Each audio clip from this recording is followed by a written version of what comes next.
जैसा कि जानते हैं कि आज कितना बड़ा दिन है हमारे लिए, आज मंडल दिवस है। आप सभी को पता होगा कि आज हमारा देश विश्व का सबसे ज्यादा जनसंख्या वाला देश बन चुका है। जब जनसंख्या वाला देश बन चुका है तो क्या आपको नहीं लगता है कि हमारी ओबीसी की जो कास्ट है, वो ओबीसी का पूरा वर्ग है, उसकी भी जनसंख्या सबसे ज्यादा बढ़ चुकी हो? Then why we will not think about the caste census? Why we will not think about the OBC categories? क्योंकि जब तक हम नहीं जानेंगे कि हमारे कितने बंदे हैं ओबीसी में, हम कोई भी पॉलिसी इम्प्लीमेंट कर ही नहीं सकते। और गवर्नमेंट को ये इनिशिएटिव लेना चाहिए। आई don't know why is not taking an initiative. दूसरी चीज मैं आपको बता दूं, मंडल कमीशन ने जो भी अपने अपने पॉइंट्स दिए हैं कि वो होने ही चाहिए, रिकमेंड वो इम्प्लीमेंट होने ही चाहिए। क्यों नहीं गवर्नमेंट कर रही है उन पॉइंट्स को रिकमेंड? तीसरी चीज मैं आपको बता दूं, अभी जो आगामी लोकसभा चुनाव हुआ है, मैं आपको बहुत ही अच्छे तरीके से बताना चाहता हूँ कि पूरे जो भी सेंसस हुई है लास्ट, उसके अकॉर्डिंग हमारा 52% ओबीसी कैटेगरी बिलोंग करता है होल इंडिया। उस ओबीसी कैटेगरी में ओनली 25.4% पॉपुलेशन वो पार्लियामेंट में रिप्रेजेंट कर रही है।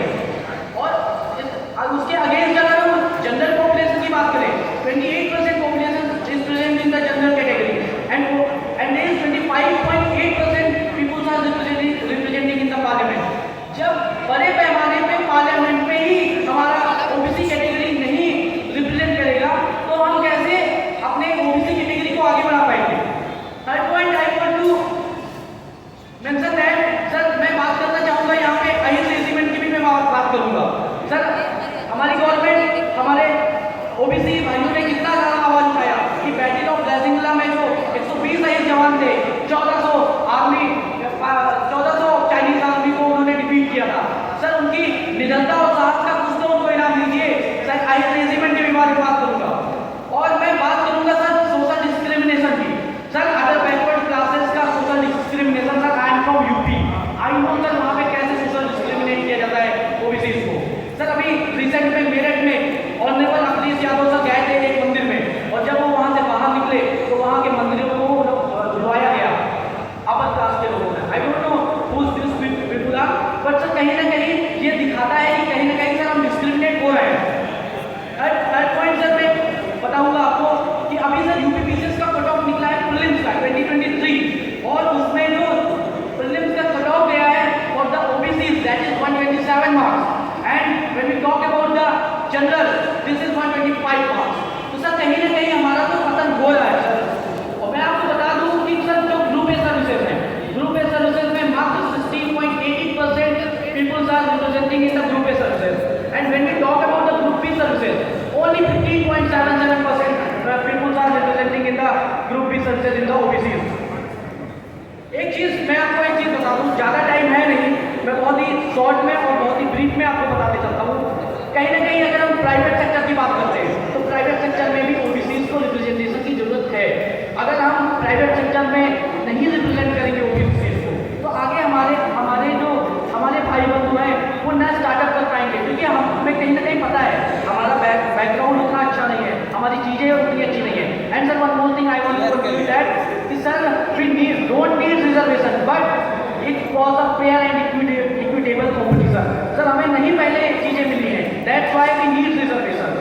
आप एक बार एक लेवल पे ला दो हमें, we don't need reservation. Sir OBC के अंदर इतना कम है कि वो किसी भी कॉम्पिटिटिव एग्जाम को निकाल सकते हैं, बस एक फेयर एंड इक्विटेबल कॉम्पिटिशन होना चाहिए।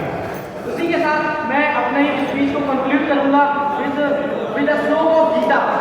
सर मैं एक चीज बताना चाहूंगा, चैप्टर 4 श्लोक 13 I followed Bhagwan Krishna, I followed Gita, and sir बताना चाहूंगा कि लेसन नंबर 4 श्लोक नंबर 13 चतुर्वर्ण्यम मया सृष्टम गुण कर्म विभागसा तस्य कर्तृमापि मा विद्येत कर्तृमाप्ययम्।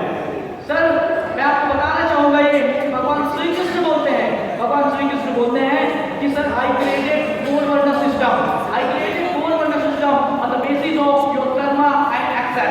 आई क्रिएटेड 4 वर्ण system on the basis of Karma and action, not like birth. If your Karma is like a Kshatriya, if your Karma is like अ ब्राह्मण, you are treated like a Brahmin and you are treated like a Kshatriya. You are not treated like a